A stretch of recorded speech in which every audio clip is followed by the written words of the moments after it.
বাঙালির সবথেকে পছন্দের খেলা ফুটবল হলেও বাঙালির মননে এবং চিন্তনে জড়িয়ে রয়েছে ক্রিকেটের প্রতি ভালোবাসা। তৎকালীন সময়ে বিভিন্ন চলচ্চিত্রে দেখা গিয়েছে ক্রিকেটকে সম্প্রীতি রক্ষার্থে বা কোনো ক্রিকেটারের জীবনী আদর্শ হয়ে প্রতিস্থাপিত করতে। তেমনই এক নজির দেখা গেল RKM স্টেডিয়াম নরেন্দ্রপুরে। বিভিন্ন স্কুলের প্রাক্তনীদের নিয়ে আয়োজিত হলো অ্যালুমনি প্রিমিয়ার লিগ সিজন 2।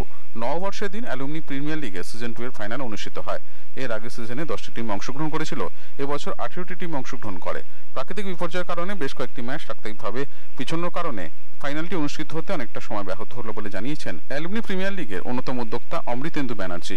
এছাড়াও এদিন বিজয়ী দল সাউথ পয়েন্ট অ্যাসপেক্টসকে অভিনন্দন জানানোর পাশাপাশি সিজন 3 এ বিশাল চমক রয়েছে বলেও জানান তিনি। অ্যালুমনি প্রিমিয়ার লিগ এটা হচ্ছে সিজন 2।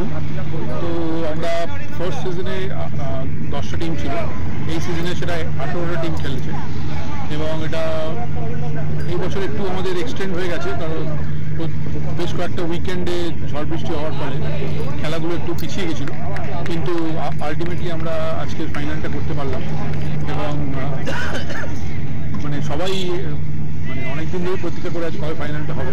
তো ফাইনালি মাঠ পেয়ে আজকে আমরা ফাইনালটা করলাম, সবাই তো second season alumni premier league next season আরও বড় কিছু চমক আসছে।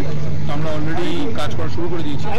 তো নেক্সট সিজনে হতে পারে ওয়েস্ট বেঙ্গলের বাইরের বেশ কিছু টিম আসবে, তো সেটা দেখা যাক। এখনই আমরা ডিসক্লোজ করছি না কী কী হবে।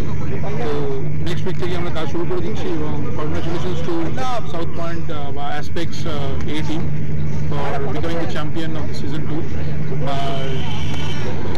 Also, best wishes to Namrandar Red team for becoming the runners-up of the season 2.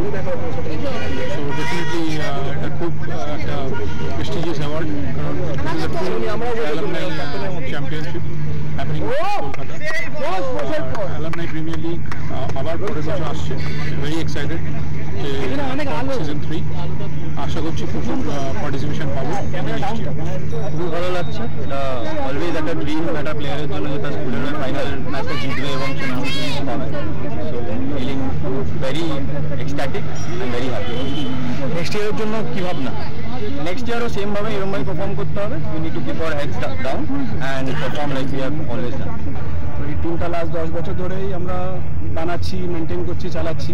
আপাতত অ্যাসপেক্টসে 2টো টিম খেলে সব জায়গায়, কিন্তু যারা ইয়াংস্টার ছিল তারা নিজের দায়িত্বটা খুব ভালোভাবে বুঝেছে। এখন নেম অফ ফিউ, পান্ডা হোক, মাল্য হোক, ইন্দ্রজিৎ, জিতু, আর্য, এরা সবাই they have contributed really well. Even Amar তো as a captain he has really matured well, he has handled the team really well.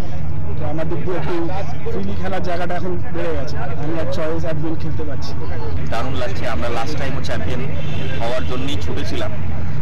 ফাইনালে আমরা নমরন্দার কাছে হেরে গিয়েছিলাম, পরাজিত ছিলাম। এই বছর সেই জিনিসটা মেক আপ করার জন্য আমরা উঠে পড়ে লেগেছিলাম। সব টুর্নামেন্টেই আমাদের ফাইনাল টার্গেট থাকে এবং তারপর যেটা অত্যন্ত ইলেটেড যে এবছর আমরা ফাইনালটা জিততে পেরেছি।